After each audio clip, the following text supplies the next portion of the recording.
I'm Bouris and this is Straight Talk. There are some people who are just destined to be that entertainer. I always thought about you. Entertainment royalty. And the one and only Rhonda Birchmore. For 17 years of my life, they were my next door neighbours. Bouris and the Birchmores. All our life, I always heard your mum's tape recorder going and tap dancing. Tap dancing. Out in the veranda there. I had that wonderful support as a kid. It took a few auditions to they go, oh no, she's way too tall, she's way too this, she's way too that.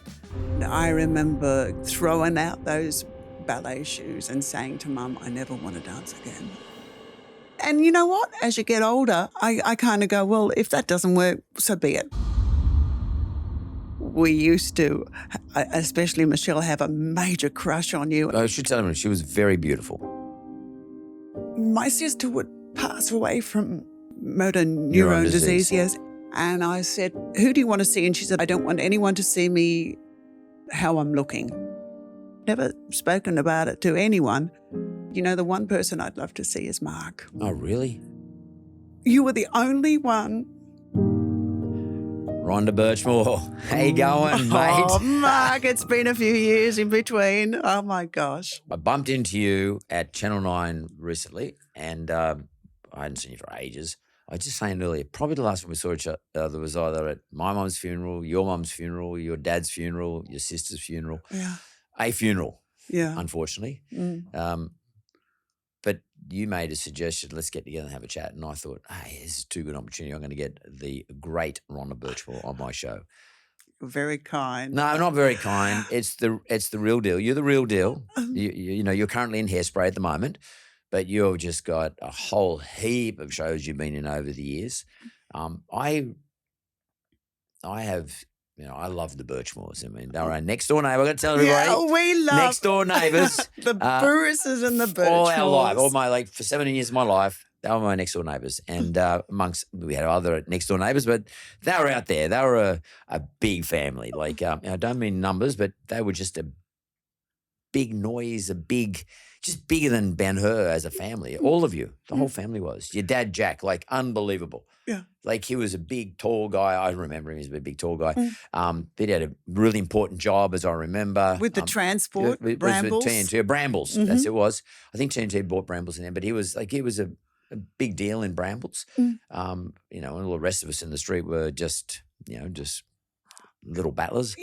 Our parents were battlers. They just were. But you know, Jack was that. But he was a big, tall guy, really laconic. To me, he was really tall. I don't know if he actually was. When I think about it, was he? Yeah. Well, that's where I guess I got my height. Yeah, Dad was 6'3" in the old scale, which is big back then. We're talking about a couple of generations ago. And Yvonne, your mum. My God, she was tall too. She was tall for women back then. Yeah. She was like 5'9", and that was tall. She was tall. I remember she was tall, and but she was big personality. She was a big personality to me. Jack was more quiet. Yeah, She was. Even your mum was really, to me, was a big personality. Then it was you and Shelley or Michelle, your older sister, and then there was Stewie, your younger brother. He was more around my brother's age, I think, similar. No, she's more around my sister. Stewie's more of my sister's age. Jane. Yeah, and might be slightly older. All the family was singing and dancing. I remember you guys, and I don't want to get too nostalgic because I don't want to bore our audience, but about my nostalgia. But I remember the thing that sticks out of my mind when I think about the people who lived next door to me as I was growing up as a kid, was I always heard your mum's tape recorder going and tap dancing. Tap dancing. Out in the veranda there. Yeah. Is that right? Dad built a back kind of stage, and that's where Michelle and I used to tap and practice. And Stuart would roll oranges down to try to trip us up. I mean, so many wonderful memories of just that innocence. I mean, you and the Bourises were the first Greek family in that street, and there were only about 9 families, and it was like just that wonderful innocence that everyone, you know, you needed a cup of sugar, we'd play in the street, and remember those bonfires at the end of this where we take down our crackers and bungers. Cracker night. It was in June around the Queen's birthday, and it was Guy Fawkes Day, whatever. And some of the older kids, in the street would build these bonfires, and they I think massive bonfires. Massive. Me with Chris Fairman. Yeah, people. yeah. And we used to build these massive bonfires, and we'd put tyres on them. And Oh, it was you couldn't do it these days. No, it was no. You get into trouble if you did these days. But our life was fun yeah. and simple Mm. and innocent. Absolutely. You know, I look now as a parent, and you kind of go, we'd be out on the streets playing for hours, and you know, someone would know where the other sibling was, and you know, even we backed on to Bennett Park, which was a big old park, and I used to go out there and practice my imaginary dance routines by myself for hours. I mean, you couldn't do that now, and it's just Why did your mum move on, get you into dancing, or did you guys say, Mum, I want to become a dancer? Or was it, no. how did that happen? Mum had a really, I'm not sure if you're aware, Mark, she had a really rough upbringing. She was out to work at 13, 14. Her mum single-handedly raised her in Elaine because her dad was an alcoholic. And Mum's escape pretty much was to go to the pictures, as she used to say, and see, the likes of Judy Garland, Fred Astaire and Gene Kelly. And she was self-taught costume, made all our costumes since we were two. And I guess when Michelle and I came along, especially Michelle, they went down to Rockdale, the Joan Smith Academy of Dance with Amanda, and I Another one of our neighbours. Yeah, I tagged along as a 2.5-year-old, and apparently I used to go home and beg Mum to be in the dance class, and Joan used to say, "Oh, she's too young. You have to wait till she's 5." And I was physically the height of most of the 5-6-year-olds, even at 2.5. And I finally got into that dance concert, and so I guess Mum wasn't like a stage. People say, was she a stage mother? I think when she had Michelle and I, it was like, oh my gosh, I'm going to give them all the opportunities and the dreams. And so I was, I do pinch myself that I was so blessed that, I mean, Dad used to just pay for it all while he was, in charge of transport. But Mum gave us the opportunities to singing and dancing and piano and all those wonderful opportunities that I now, even though I'm 105 now, but I look back and I go, okay, I had that wonderful, support as a kid to kind of pursue my dream. And, a lot of people get those opportunities and then they're going to go, well, I'm not going to do that anymore, but it's still in me to, do what I love. Do you think it was a case of, people who moved into our street, just about everybody I knew in the street, come from somewhere else, and they're all the mums and dads were trying to improve the lives of the kids relative to the life that they might have liked to have had when they were younger. Because it just seems like everybody in the street, they were battlers, but not I don't want to use the word ambitious, but sort of ambitious. You know what I mean? Like they wanted the best, and I think it was kind of contagious, that kind of energy. I remember, we, as I said, you looked into our carport. I mean, I remember Mum saying, "Oh, look at Mark. Look, you used to play the piano there, yeah. And when you went to school in your smart school uniform, and you for us were kind of, look how smart you were, really smart too, as kids too." Adrian and you, and I guess it was, they weren't wealthy, but your folks, as mine, as so many of the others, gave us those opportunities to kind of pursue, whether it be sport. I mean, Stuart, my brother, was, and I know you too, were up swimming, and the hours that your folks put in to kind of give us these, opportunities to, whether it was going to be, you're going to be a sports person or a singing, dancing, we had those that foundation. It was sort of a bit of a phenomenon, though, when I think about it, Rhonda, because the street was. I was the first kid born in the street. being the oldest. By the way, everybody, I'm significantly older than Rhonda. Significantly. He looks like $1 million. I remember us, Michelle and I must have to interject here. He was so good looking that we used to, especially Michelle, have a major crush on you, and she used to dig our way under the fence to play. I used to play doctors and nurses. Yeah, we did. My first girlfriend ever. Yeah. Hello. Unfortunately, Michelle passed away, unfortunately, and at a young age, too young an age. Wow. It's just terrible, and it was a very sad event. That's Rhonda's older sister and someone I grew up with. But our street was a phenomenon because, I mean, if I was only talking to my dad about this on the weekend, if we just go down the street, so there's Ada and I and my sister, and then next door was you guys, and then look at Rhonda Birchmore, everybody's a household name when it comes to entertainment in this country, and still there after a long period of time. So your longevity has been phenomenal. A little bit further up the street was a guy called Kim Reeder. Kim Reeder was in, I think, the London Royal Ballet. The Royal Ballet, and he was in London. Cats, And then across the road from that was Amanda Clark. Amanda was in the Australian Royal. Yeah, and I think she went and the German. Bolshoi, Yeah, well, Bolshoi was it? Yeah. She was a ballerina. She's now a ballet teacher up in the northern suburbs of Sydney. There was the Fairmans, who have all done very well for themselves. The street was quite unusual, and I never could work out whether that was the same everywhere. And I now know, I couldn't at the time, but I now know that it's not the same everywhere. And I couldn't work out what the phenomenon was. But I think the phenomenon it was all the mums and dads were very close. And I think they fed off each other. Yep.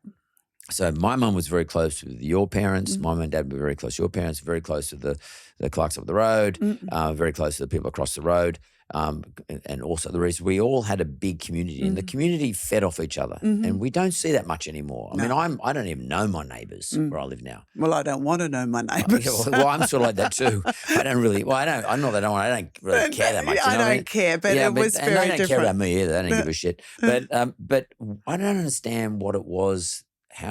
What was the driving force? What do you think it was? Why were if it was raining, Mum would run in there and send me in. Go take the little clothes off the Yeah, I mean, it was just special. It was just so special. I remember your mum, I could smell her cooking, and if she had extra, and she introduced us to olive oil. Yeah.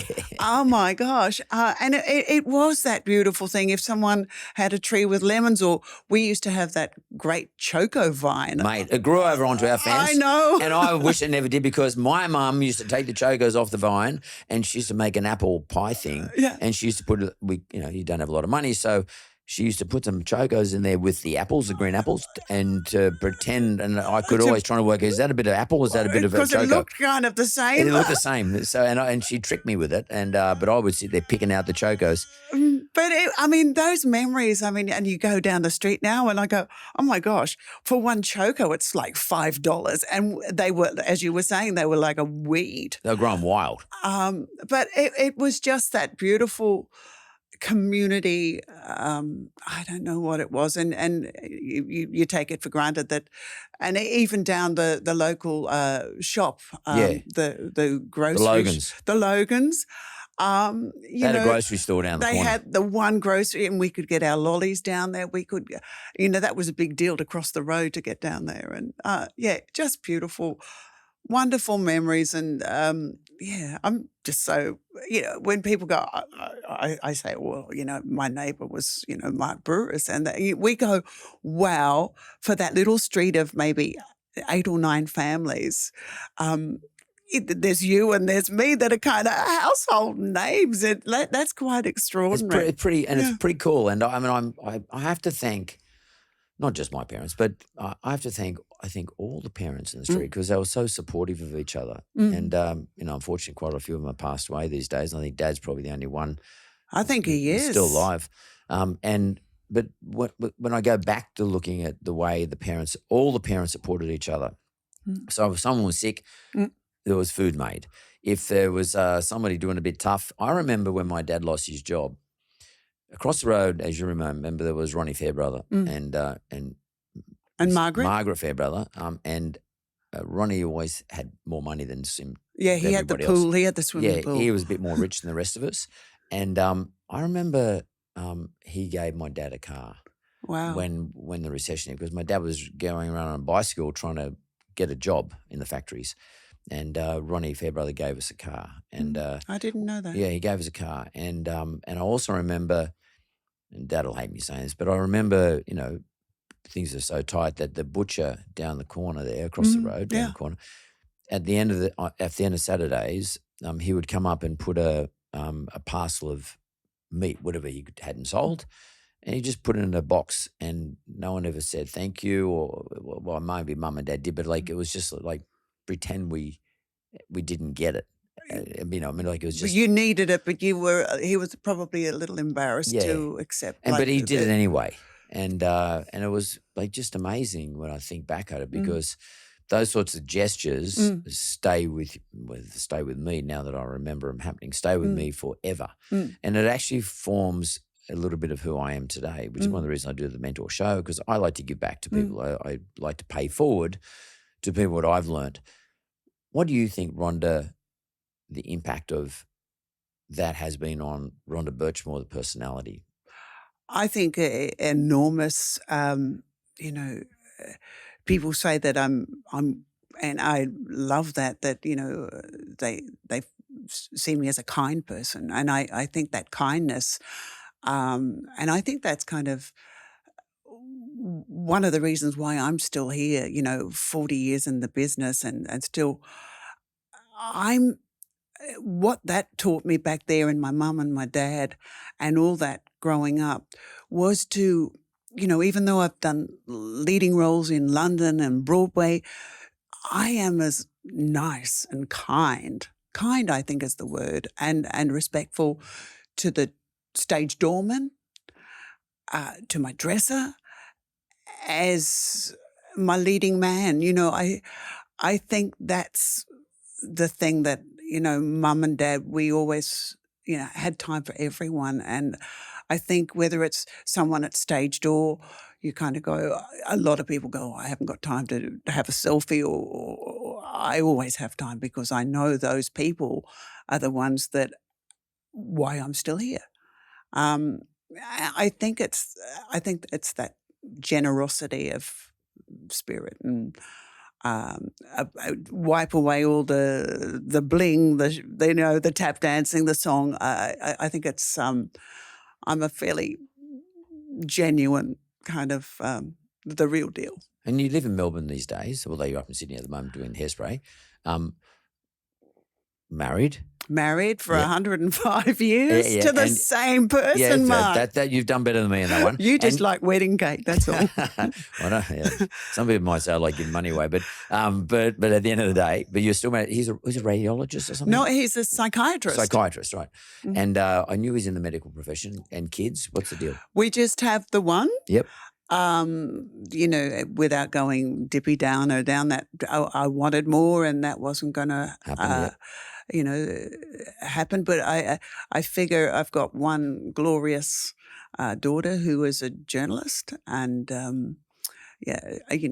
she is the love and light of, because Nick is quite a bit older than I. He's 16 years older. So, and we've managed, it hasn't been easy. There's, especially with a lot of, in my business, you go to London to do a show for 6 months, or, all over the world. It is tough, and it's a lot of trust involved there, and respect, and, he's my best friend. That's pretty important. And I guess it's important in those sorts of relationships, particularly if there's a business around it, which in your case, you have a business. The other party has to be a busy person. They can't be just sitting around waiting for you to turn up. No. Nick, as a psychiatrist, obviously he's a busy guy, and particularly when he was practicing. Oh, he still is. He's still practicing. He's going to be good. No, he still practices 2 or 3 days a week. Yeah, but when you were in London, for example, he's on call. He's busy. Yeah. And like if he's sitting around doing nothing, that's when people go a bit crazy, because they just get lonely. And I think too. Another reason for the longevity of that relationship is that we are completely different. areas, but we kind of complement ourselves or each other. So, in all these years I've been married to Nick, he's so confidential about his, he does his work there, and I would never know, only that someone might come up to me and say, "Oh, your husband has really, really helped me." He keeps that private, and then I'm probably not so private because of just what I do, but he comes home and we just have wonderful things to talk about. He never talks about his work. And I think that kind of opposites. Is he interested in your work though? Is he interested in the theatre? He's my biggest fan. Is he? He's my biggest fan. He gets really, really, really excited. I was just recently Queen of Moomba, which is a big deal if you're from Melbourne. Especially post-COVID. Yes, and because, people to get that title, is it Bert Newton, Shane Warne, all of these, and you get your queen for a day, and he was sitting there a blubbering mess, of me waving to the people. I mean, he's such a sentimental, he's so proud of me, and I love that about him. He's tough. And he is my rock, but he's the one that's, people ask, how have I survived this industry? He's taught me to toughen up. Is it an industry that you have to be a good survivor in? I mean, Totally. What are the pressures though? Like it's not having work or having too much work or people poking around in your life. What is it? There's so many things. I mean, if we just go directly back, the last 2 years with COVID, everything was cancelled. We got no compensation. I didn't get a grant. There was no money coming in for 2 years. It's not only the money. Fortunately, I was okay. A lot of people has wiped them out from their, musicians that live week to week. We live job to job. I mean, I'm doing Hairspray. Yeah, this is great. I've been doing it for 9 months. I get a weekly wage. When this finishes, there's nothing. There's no, you kind of wait for the next, and that's where I kind of create my own. If there's nothing offered, I kind of go, what do I want to do? And I kind of get motivated and write a show or do a recording or do something. I can't sit idle for too long. So that's a good thing I'd like to talk to you about. So when Hairspray finishes, which is a week or two, there's nothing sort of being thrown at you for the future. What do you do? Like when you say you're creating your show, well, there's Rhonda Birchmore Productions. Yep. Well, what does that do, for example? Well, that's my company, and she who director. It's probably for all tax reasons and all of that stuff. I like to be my own company, but I kind of go, I mean, there are jobs that come in, they're corporate things, there's a film bit here, there's an appearance here. Even now, for months, I kind of tick it and go, well, what am I going to do in 3 months' time? Why though? Why are you still that way? I don't know, Mark. It's something that a lot of my friends are kind of retired or thinking about that. I still have this drive to create something new. There's still musicals that I want to do. There's still recordings that I want to do. I would love to do, a chat show. I would love to do all sorts of things. I'm currently thinking about doing a cabaret show, which is very much stripped back from, people may know me as, the glamorous, leggy Rhonda Birchmore, hey, it's Saturday, all of those things. I want to strip that back and maybe very simply, it's like behind the curtain. These are the stories. These are some of the things that happen behind the. I've met, and I'm not being a tosser here, Mark, but I met and performed Lady Princess Diana 5 times. Those stories that people go, oh my gosh, and work with Mickey Rooney and Anne Miller. Mickey These Rooney, people. my God. And if we wind back to Lee Avenue, where we grew up as kids, in our house, when one of those movies came on with Mickey Rooney or Judy Garland, even though we'd be tapping and Mum would be going, Rhonda, Michelle, everything would stop because she'd go, oh my God, one of these musicals are on. Come and watch Mickey Rooney, come and watch Judy Garland, watch the tap dancing, and she'd get a lot of inspiration for her making our costumes from that. So can you imagine when I actually got to work with these people in London's West End? Mum and Dad flew over. I mean, I was excited, but Mum and Dad to actually meet these people, go out to dinner with them. Mum was like, oh my God. It was like. Mum told me about that. My mum told me about the Mickey Rooney thing. So what did you do with Mickey Rooney? So I did a show called Sugar Babies, which was at the Savoy Theatre in London's West End. And that was with Mickey, who was very difficult. He wasn't like the charming thing that we. He wasn't a young kid that you saw in the old movies. No, he was Tricky Mickey, as we used to call him. He was 7 times married, and then Anne Miller. I look at these people and I pinch myself that I had the opportunity to stand on stage and work with them, as I was in my 20s then. As a kid from Punchbowl. Mickey Rooney was a great tap dancer. Was a great actor. But Miller was the great. But he could dance too. He could move. I remember yeah. seeing him. Oh yeah, in movies. with Judy Garland. Yeah. Was that show at the West End was that? Was he dancing? Did he do any? He was an incredible comedian. Yeah, and he's incredibly successful actor, and all those things together. He used to sing and he used to dance. He used to do.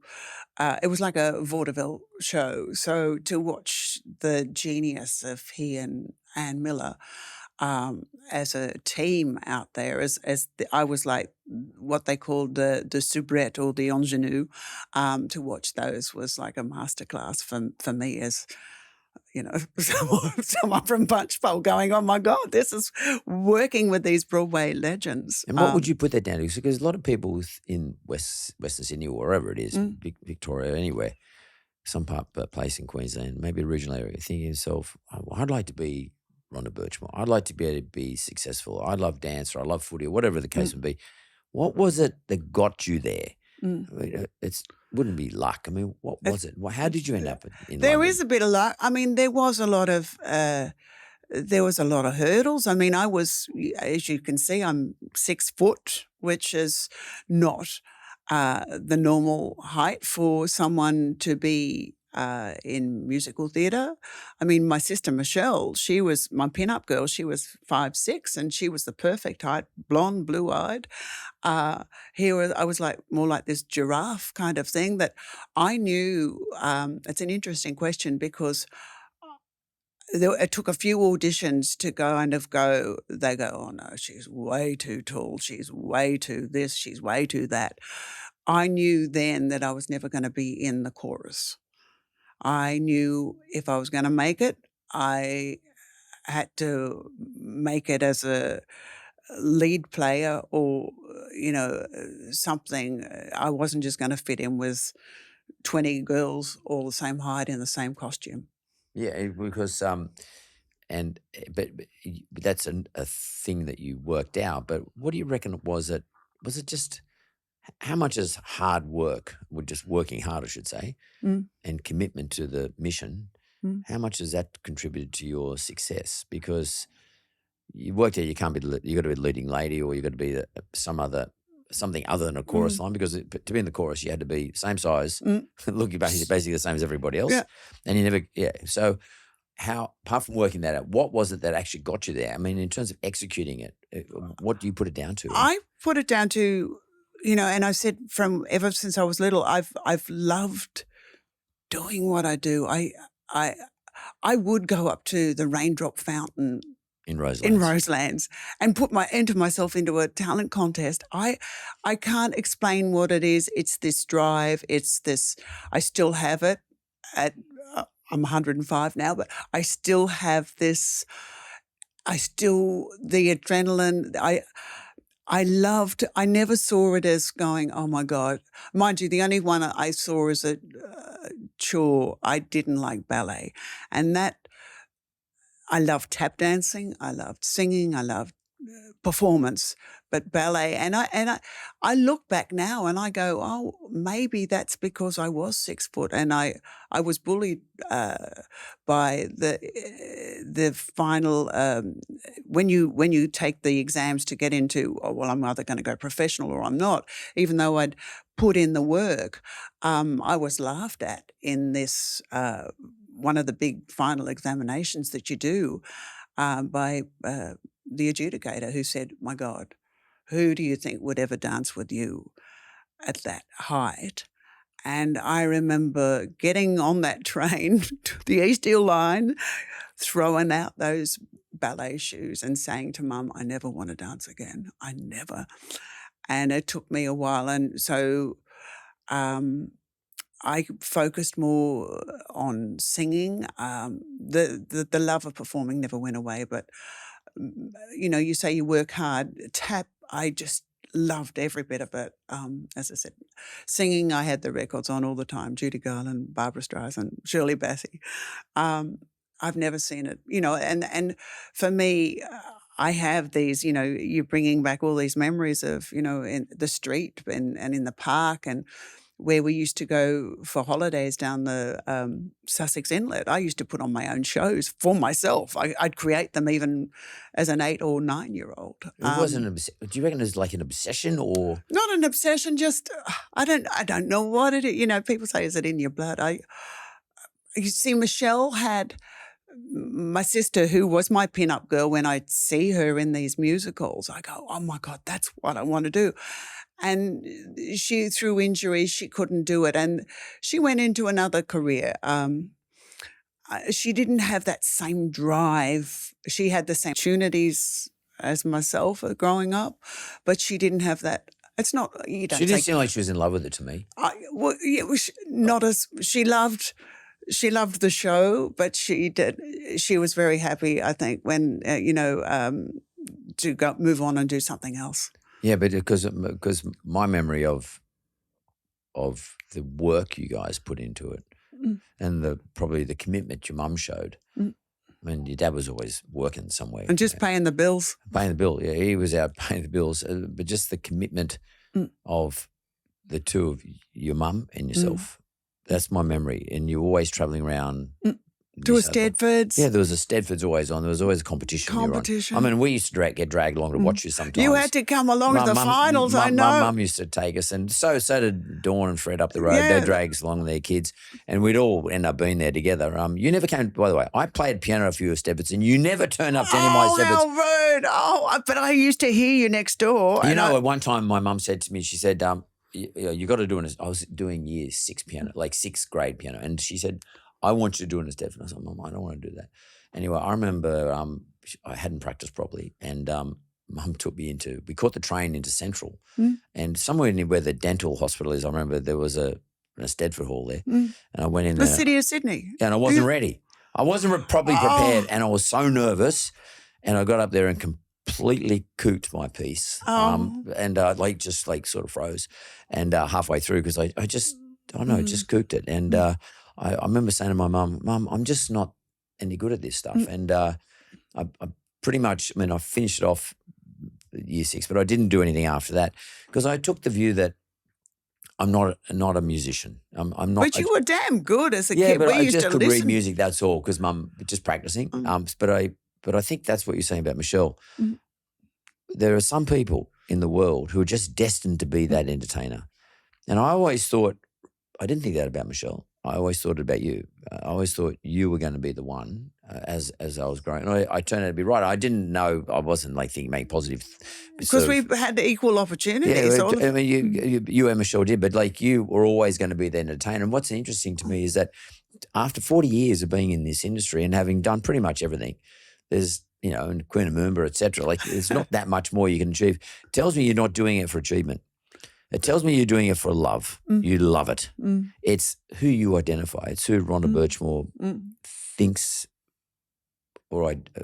thinks she is. I mean, it'd be interesting to know what Nick, your husband, as a psychiatrist, would say about your neurological story about who Rhonda Birchmore is. Because Rhonda Birchmore, that's your name, but it's sort of like it's nearly like a definition in Australia. In Australia, it is of a great entertainer who's, shown an unbelievable amount of longevity. And I wondered to you, I've always wondered, Rhonda, whether you think that about yourself. I mean, do you ever pinch yourself and say, I am Rhonda Birchmore, the person, those words? Do you think that? I pinch myself when I think, oh my gosh, this is how old I am. And because I remember as clear as, yesterday, my first, opportunity working with Jackie Weaver and John Waters. That was my first musical at 22. And I kind of go, oh my gosh, it's gone by that quick. I pinch myself to think that I've still got, getting opportunities and doing what and I kind of embrace that, and I have no plan, even though, I'm at a certain age to kind of decide to give it away, but just because I'm an age. Age for me is like, I go, no, I'm not even going to deal with that. I don't see any big deal about it. I mean, I went on that crazy show called I'm a Celebrity, Get Me Out of Here, when it was in South Africa. And my husband with Julia? Yes. I love her. Love Julia. It's sort of similar, in a little bit. A little bit. Yeah, personality-wise. Yeah, and like a bit larger than life, and like, Julia's very funny. But my husband said, if you go on that show, I'm going to divorce you. And I went, and they'd asked me 3 times, and then finally, a couple of years just before COVID,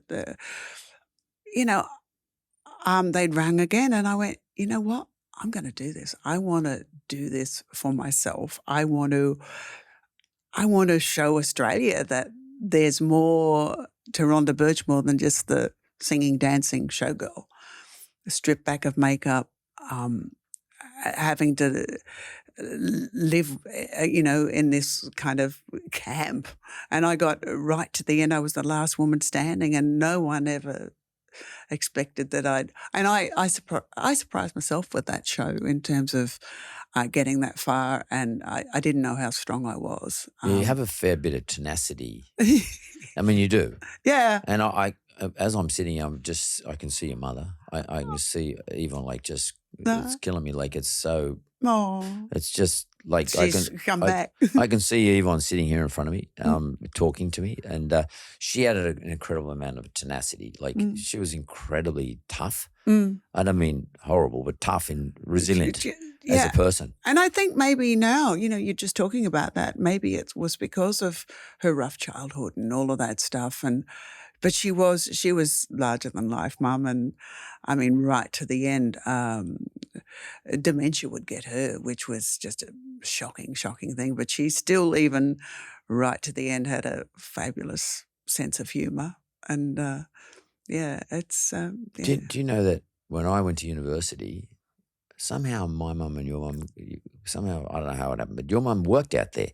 Yes, she was at the registrar. Yeah. And often I would stuff things up at like registration each year. I wouldn't register Put properly. Your thing in, put in my applications for different subjects, and what was amazing? I used to go and see in those days. By the way, I should tell everybody, I used to call her Auntie Yvonne. Yeah, and she called my mum Auntie Marsha, and Uncle George. We're all uncles and aunties in the street, and as they say, it takes a village to raise a kid, but and we were raised by a village. And I used to go and see Auntie Yvonne, and I'd say, "Oh, look, I forgot to do this," and she would always slip things through for me and make us. Isn't that cool? She Yeah, sorted. that's it. Still looking after us. She adored you. We just got looked after by our families, and you know, like I could have stuffed a whole lot of things up because I would just forget about what I've got to register for. Or I mean, I was never on time. It was not like these days we got diaries and stuff like that. I didn't have any of that sort of stuff going on, and I was a bit not absent-minded, but I was a bit of a dreamer. I wasn't like that focused. I mean, I guess I'm doing, I do it, but I wasn't that focused on what I was doing.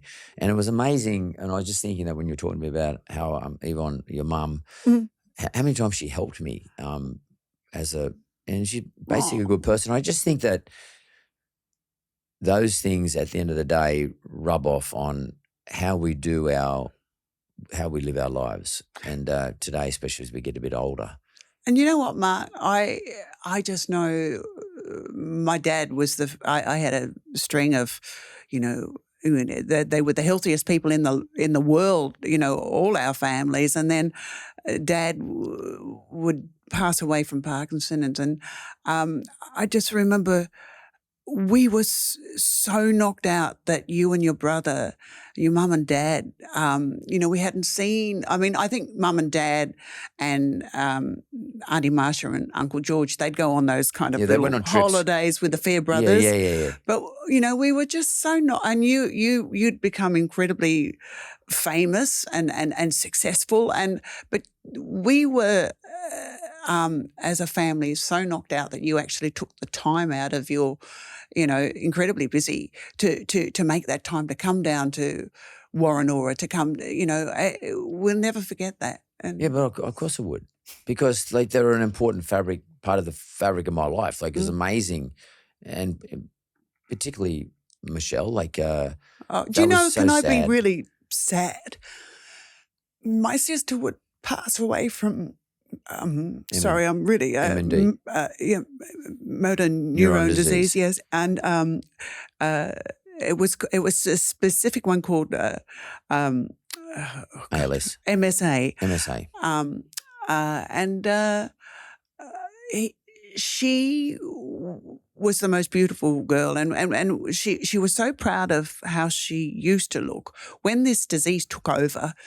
I should tell them she was very beautiful. Very beautiful. She was dancer. She was gorgeous. But if I can say this, and I've never spoken about it to anyone, she was in this place in Cronulla with her husband, and as her body was, you know, gradually with this, everything, the brain, everything except the brain, the body, her speech, she couldn't eat, she couldn't do anything. And we knew she only had weeks to live, because it's just one of those things that there's no cure for. For your listeners, it's like she had the combination of Parkinson's, muscular dystrophy, multiple sclerosis, or she had the trifecta. But my point is, Mark, you go through when you know someone's, you know, old memories and things. And I said to her, who do you want to see? And she said, I don't want to see anyone. I don't want anyone to see me in how I'm looking. You know. And then I went up another week and she said, you know, the one person I'd love to see is Mark. Oh, really? And I one of those things that I regret. Wish I had known. I definitely would have gone to see her. You were the only one, because of all her friends, because she said all those friends, a lot of them are kind of fair weather. She had a handful. I was, maybe three close ones, but yeah. Oh, sorry, I'm a real sook. But isn't that? That's a lovely story. Yeah. I'm actually glad you told me that, because what's interesting is it kind of goes back to what we're talking about. Mum died of motor neuron disease too, and it's the most dreadful disease. And I just thought it was interesting because I never knew anybody had motor neuron disease apart from Michelle.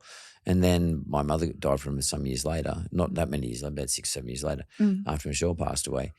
And it's extraordinarily debilitating. And what's interesting is Michelle was very beautiful, and I can imagine how she felt as a result of the deterioration of her body. What was interesting about my mum is, mum could talk underwater and was the best talker and conversationalist, loved it. But the thing that she got robbed of was her conversation. She couldn't hold a conversation anymore. And it takes it away. But their brain's still my brain was unbelievable. Yeah. She could still read everything, but she couldn't speak. Got to a point where she used to write things down. I have at my home, and I don't want to make this a morbid conversation, but because we're here to talk about you, but a series of bits of paper, which Mum, because she couldn't speak, used to write on it for me, write things down. And I have them in graduated format. And at the end, I couldn't even understand her writing because her hand was, of course, she lost use of her hands. It's just a dreadful disease, and it robs people of what had been really important to them in their life. And it's a terrible thing for me to find out that, Michelle didn't want anyone to see her. And it's not because she's had some massive ego, because that's not her. No. It's because she felt, I'd imagine, embarrassed. She was embarrassed. And same as Mum. And Mum got agoraphobia, then she wouldn't go out when she first got it. And it's yeah. And these things have an impact on us. I don't care what you say. They form who we become. And I'm sure Michelle's got a lasting impact on you. Oh, gosh. And is that one of the reasons you still think, I want to keep performing because I can? I do. And I think of her, and I go out there, whether it's Hairspray or, Queen of Moo. I go, my gosh, and I talk to her. I still talk to her. Every opening night, I have this little ritual that because Michelle was the reason when I saw her in Irene with the likes of Julie Anthony and Noel Ferrier, Nancy Hayes, I went, oh my God, this is what I want to do. And I know she'd be, I was right there to the end with her, and it was just, and that gives me, every day that I kind of go, Mark, oh gosh, I don't feel like doing 8 shows a week. I go, my gosh, aren't I lucky to be able to do that? So how many shows a week would you do with Hairspray at the moment? 8. So that's including a matinee? Yeah, we do Wednesday matinees, Saturday matinees, Sunday matinees. By the time you get to the end of the week. You're cooked. They're cooked. And, the thing I find, I'm there with Shane Jacobson, Todd McKenney, Donnelly, these old troopers that have been there. We would not have missed one, or we may have made, between all of us, like 5 shows in the 9 months. A lot of these young ones, my gosh, Mark, they're off every damn, by every sick. I'm not feeling it today. I think they need to. I don't know if it's a different generation or whatever, but we can't wait to get on, and this is how we were brought up to. Yeah, you might have a bit of a cold, but you still go on. Is that, and that old saying, the show must go on, that's for real? Yeah. Oh yeah. No matter what. Well, we've had a few issues that in the old days it would. We have to double for someone or just move a scene around or do something. But now sometimes it's cancelled, and we kind of go, well, in the older days we could have got around that, but it's different times. And I was going to say, have you seen much of a change from when you first started off at 22 years of age? There with Mickey Rooney to today. What are the biggest changes you've noticed? A lot. I mean, I think a lot of change in the attitude of some of the kids. They kind of go, "I'm not feeling it today. I'm going to call in sick." I hate that. For me, it's like. What happens then? So let's say there's an understudy, but what happens if the cover is sick then too? The understudy? Yeah, we are up shit creek. So what do you do though? We've had one situation where the show had to be cancelled, wow. Which when you're thinking about a 1,400 seat venue, that is a lot of, unhappy customers. Unhappy customers. The producers have got to obviously get that across the line with the insurance to be able to cancel it. There's a lot of things put in place, but sometimes things go wrong. Yeah, but what's interesting about what you just said then is that during the war years, the shows in the UK, in London, when they were getting bombed with the Blitzkrieg was happening, they were still holding shows. Yeah. Nothing stopped. Yeah. It's sort of nearly like, to me anyway, always turning up to whatever it is my mission is, whatever it is I've agreed to do, is part of my life.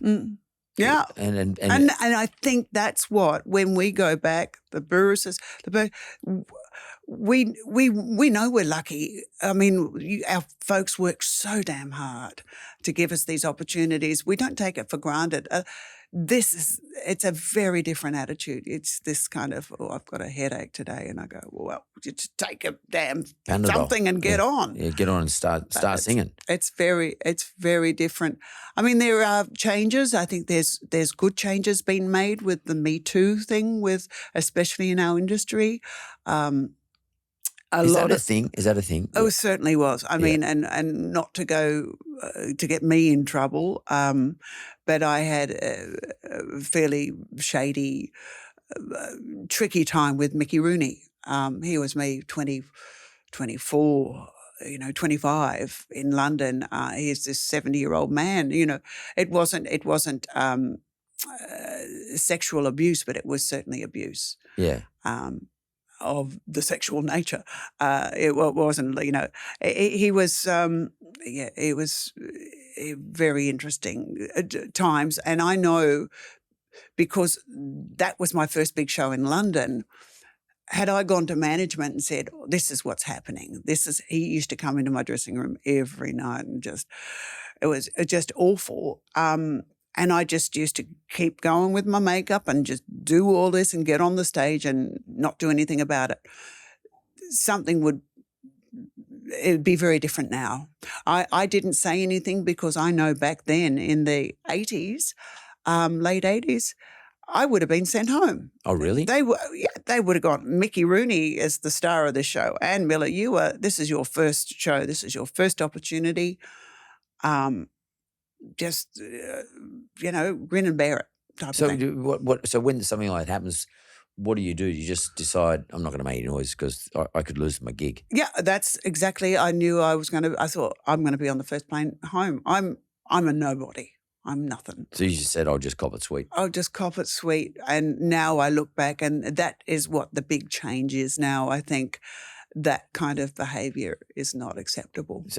So there's less, let's call it bullying, whether it's of a sexual nature or any type of bullying, is people have now been empowered to speak up. Yeah. And that's, do you think is that just off the back of the Me Too movement, or do you think that was something that was building up anyway? I think it was coming. I think it was, there was change, and I just think that was kind of the I can't think of his name, Feinstein and all of that stuff, was the turning point for a lot. And, I remember, and it's interesting, Rolf Harris, he I don't know if he's in jail or where he is at the moment.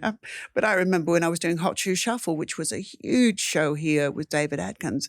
I mean, I didn't even know him. And right in front of my husband, he, grabbed my ass and my breast. And, you can't do that now. You can't do that. In front of Nick. Yeah, Nick, in front of Nick the Shrink. But I kind of go, well, that's just part of show business. No, it's not part of show business. It's not part of anything. It's not part of anything. No, but and it's interesting that someone like that, or I don't know how many years it took to, then he was kind of outed, and you go, well, yeah, it is true. It was lecherous. It was wrong. Yeah, can you imagine your father, Jack, or my father, or anyone else in our street ever even thinking to do something like that? Like, they weren't famous, but not at all. But do you think that there was a sense of entitlement for these individuals to do that? Oh, gosh, yeah. I'm Rolf Harris. I can do what I want. I'm Mickey Rooney. I'm short, but I can do what I want. Yeah, absolutely. And I think, especially in the Mickey thing, because I was kind of green, my first big show, early 20s, I just never. I just kind of go, okay, this is how it is.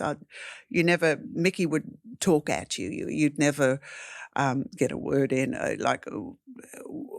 And he was such a force, an intimidating force too. And it was very different times. And now I'd kind of go squash him, But it's all part of the why is it that? What is it that makes Rhonda Birchmore not feel as though she's been bruised by those things? Yet others do get bruised. I mean, what is it that makes you so resilient? Or, I don't know what the word is. Is it tough? Isn't it? Whatever it is. I'd say I've gone. I mean, this business is like one of the biggest roller coasters you could ever be on. The highs are extraordinary, and the lows are shocking.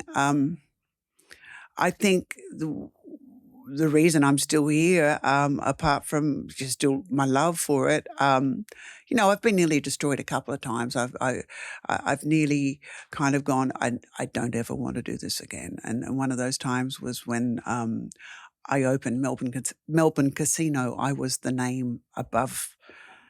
I was Crown.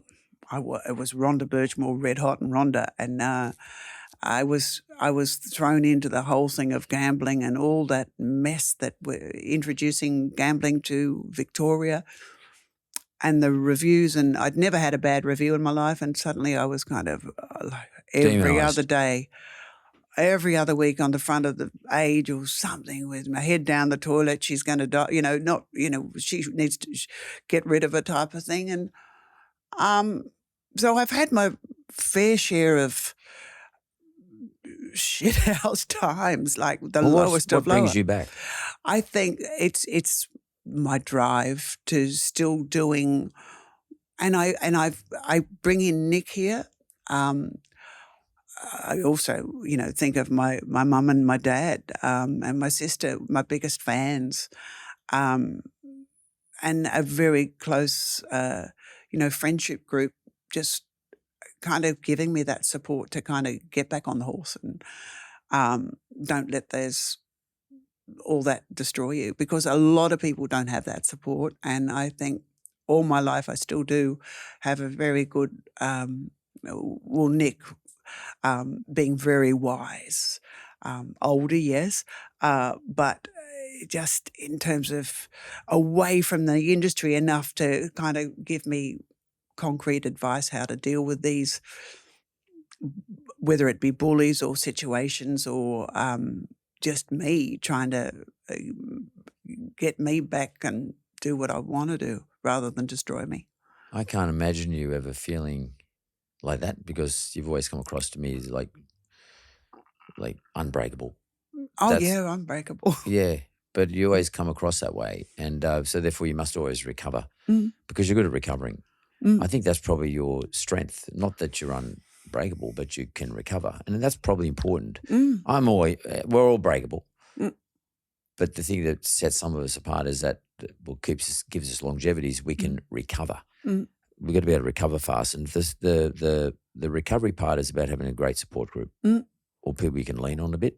I mean, I lean on my brother and my sister, my father, etc., and when my mum was low with those sorts of people. But that recovery process is just knowing someone you can go and talk to. Like in my business, I need lawyers, and I got the best Alsatian German Shepherd lawyer in the world called Adrian Bouris. And my God, he's a tough bastard. And he always comes in a bat for me. And as well as I do, there's no one you can trust better than your family. No one. And there's no one. And I'm so lucky to have someone like that. He'll just come in a bat as soon as an issue. Straight up. Doesn't matter. Like Adrian's the sort of guy who would die in my arms. Like that's I know. That's the dude he is. And vice versa. I mean, that's the dude he is. It's a beautiful thing. I'm so lucky to have it because it helps me recover when shit is coming my way. And what's good about it as we get older is that he knows when shit's come my way. I don't even have to tell him. He can see it and he would just jump straight in. I would do the same for him, but he just jumps straight in. It's funny, all my life I've always had Adrian sort of there as my Alsatian at the door. Like since he's been since he graduated law school, he come and joined me in the law firm I was at when he was 22, 23, whatever it was. He's been there ever to today. I'm 67. Like he's there the whole time, still there. Adrian's still there. And he's still room. So, mate, I'll go get that bastard for you. But like, the two of you are like, the smiling assassins. I mean, you're so gorgeous looking, the two of you. And Adrian you were always for me it's Mark. And then there was Adrian, just maybe because he was younger. But so that surprises me that he's such I know that incredible, loyalty and big brother thing, but it's that he has got that killer Alsatian. Oh, totally. Well, now he's my big brother because he's 6'2" or something, and he's 100 kilos. He's a giant, and he's a big guy. He's just a big guy, and I always looked after him when he was young, so I always protected Adrian his whole time. I remember one time I walked up Shorter Avenue. Adrian said to me, Mark, these boys at the top of Shorter Avenue where we used to catch a bus, we're going to Narwee High. And he said they bashed me and some other kid up. And I remember I said, okay, really? I said, how old? He said, oh, they're older than me, blah, blah. So I remember he said, I want you to walk up with me to the bus stop tomorrow. So I said, okay. So I walked to the bus stop and I got stuck in them, these two Good blokes. on you. And then their mum came and saw what was happening. I messed them up a bit, and their mum then reported me to my mum. Oh. And my mum pulled me aside. She said, no problem.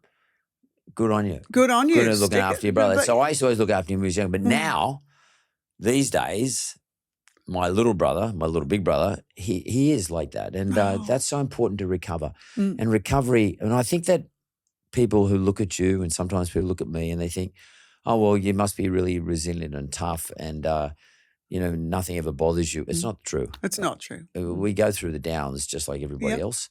And for me, what I think I can do, and you just said the same yourself, what we're probably good at is recovering and not staying down too long. Whether that's called resilience or what, I don't know. But then the recovery process is a complex process. It's having people around you. In your case, Nick is around you as well. Having someone who's older, wiser. It's really important. And, for people who struggle with these things, maybe don't think you're not tough enough. Maybe the way you got to think about it is I got to learn how to recover better and not dwell on things and try and get back up on my horse, as you said, get back up on the horse and get going again and do the thing that you love the most. In your case, is entertainment and performance. Mark, just to digress a tiny bit, you're talking about your support system. That was another very low time in my life. I had Nick, of course, and I had my beautiful daughter, Lexi, who was my sunshine. But when most of that network of mine, my father, my mother, and my sister all died within years of each other, that was my whole, a huge part of why I'm here and my network. When all that crumbled, when they passed away, I thought, oh my gosh, there were times there I thought, how do I get back from this? Because I haven't got these people there anymore. But you find a way, and I think my daughter Lexi, who was she was only a teen at that stage, but my gosh, her wisdom and that, she didn't take the place of my no one can take that, but she was like, oh my gosh, you are such a strong individual. There was so when those three went, it was Nick and my Lexi. Yeah. Because people would say to you, and I'm sure they think it if they don't say it to you, how do you have such a long career in an industry that's pretty tough? As you said, there's highs and lows. And the obvious answer is, well, I'm resilient. But it's probably something more than that. What do you think it is? I mean, how do you think Rhonda Birchmore has survived this whole time? And you have had disaster in your families. You've had, sadness. People around you passing away who are very close to you. You've had the dramas. That come with the entertainment industry. How have you survived? What is it? How I've survived, I guess, is just, for a start, if I look at it on paper, I go, well, okay, I've jumped from musical theatre to opera to recording to I've even written a book. I haven't pigeonholed myself in any one particular. If I go to, say, musical theatre, and that's when I kind of draw on, yes, I can tap dance, I can act, I can sing this. I haven't yet said this is the only thing I can do. Whether it be going on being a dag every week for 20 years on Hey Hey It's Saturday with, being an absolute, people didn't even know I could sing and dance, but I was this daggy old thing sitting there with Daryl and Wilbur and Red. I think that is a big part of why I'm still here. Is it flexibility? It's flexibility. It's given. I don't care if I fall on my face, or if I fail, and I have failed in some things, but I'll give it a crack. So you give everything a red hot crack. Red hot crack. Yeah, as we say. But Yep. but so maybe your resilience then is sort of part of the formula for your resilience or your durability has been you don't take yourself too seriously. In other words, you don't say, no, that's all I do. I can only do this. Absolutely, Mark. I'll Absolutely. try this. I'll try that. I'll try this. I'm just gonna do drama, or I'm gonna do the straight play. No, I don't care. I remember when Trevor Ashley said to me, "You're not gonna be a showgirl. You're gonna be." He was doing Little Orphan Annie, a pantomime, and he said, "I'm going to make you swear in this. You're going to be an alcoholic, Miss Tranigan," like it was a spoof on Annie. I went, "I can't." Yes, I can. Actually, I am going to show the world a different side of me. And I think it's recreating yourself. I mean, I'm playing in Hairspray this absolute racist, bigoted bitch. That's not what I normally play. But I go, I'm going to dive in that and I'm going to give it my best shot. And it's been reviewed well and people love me playing. But it's just a different, it's kind of going out there on a bit of a limb and going, and you know what? As you get older, I kind of go, well, if that doesn't work, so be it. I gave it a go. Years ago, it may have... I may have been more upset about it, or and I say what I think these days, whether I go to an audition or do something, rather than kind of think, I have to do this and this and this. It's not a matter of caring. It's a confidence that you get that when you go past 60, you go, well, I'm still here.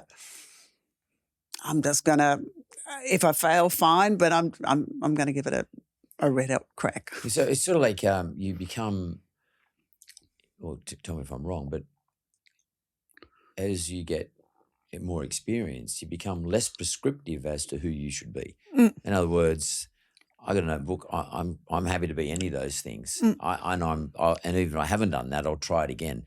And I think that's a big part of surviving, and because your relevance is how you recreate yourself, and you recreate yourself into whatever everybody wants at the time. You say, I can do that, and it doesn't matter if you fail. Yeah, and it doesn't. And I go, well, my God, as I said, and the other thing too that I think gives me life. People talk about age and you're a certain age and whatever. In Hairspray, for example, the average age of the kids are between 20 and 27. Of course, there's Shane Jacobson and Todd, but I hang with all these young ones. I don't go, oh, here's Mama Rhonda coming along. I mix it up with I'm wicked. I'm funny. I probably. They are quite fascinated by my stories. And we get on, and I don't kind of go, oh, I'm the elder here, I should be, really serious. We get on as an incredible group. And the same with one of the last projects I did was with the Jack Earl Big Band. These are musicians. We did an album last year, a Christmas album, something that I'd always wanted to do but never had. The average age of these musicians are in their 20s, and to work with this 20 musicians of, and they're my best mates. I mean, I've got my old fart Nick at home who's 105, but it gives me life and energy hanging with some of these incredible young people. Rhonda, has been such a cool thing, such a great pleasure for me to sit here, talk to you, and you made me cry, Mark Bouris. But Rhonda Birchmore, as usual, and I just remember you. It's such a wonderful experience for me to remember the little girl next door always tapping and singing and dancing. To sit here to talk to you many, many years later, I feel just as connected to you today as I do to you then. But now I know all the things you've achieved. It's such a pleasure for me. Like it's really made, to be frank with you, it's made my year. 2023, I'm not going to forget this day. Make me cry again. Thank you. Thanks, Rhonda.